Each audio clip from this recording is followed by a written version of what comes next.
Nag-iingat ng DOH ang publiko ngayong maulan sa mga sakit na nakukuha lalo na sa mga binabahang lugar.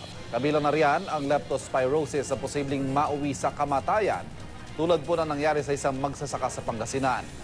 Narito ang report. Hindi makapaniwala si Sally na ang kabuhayan ng kanyang mister na si Noel Peralta ang magiging ugat din ng kamatayan nito.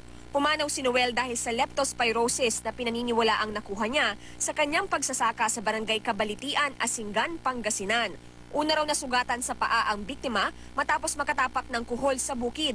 Namaga ang paa niya hanggang sa makitaan siya ng iba pang sintomas ng leptospirosis tulad ng lagnat at pamumula ng puti ng mata.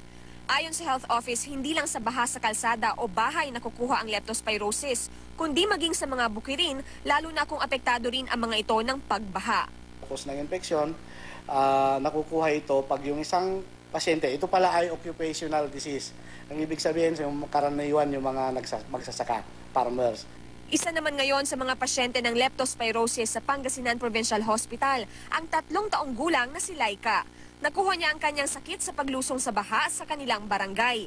Kaya patuloy na paalala ng mga doktor, huwag lulusong sa baha kung di naman kailangan at kung may sugat lalo na sa paa. Sa mga sugat kasi karaniwang pumapasok ang mikrobyo nagdudulot ng leptospirosis na galing sa ihi ng daga. Kaagad kumonsulta sa doktor kung makararamdam ng sintomas ng naturang sakit tulad ng lagnat, panginginig, pananakit ng katawan, kasukasuan at tiyan, pagsusuka at labis na pagdurumi.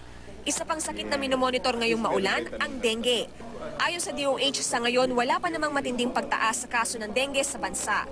Pero mas mabuti nang maging alerto at gawin ang mga hakbang para mapuksa ang mga lamok na nagdadala ng dengue. Tulad na lang ng ginagawang massive clean-up drive sa Lawag City. Para sa unang balita, Victoria Tulad, reporting.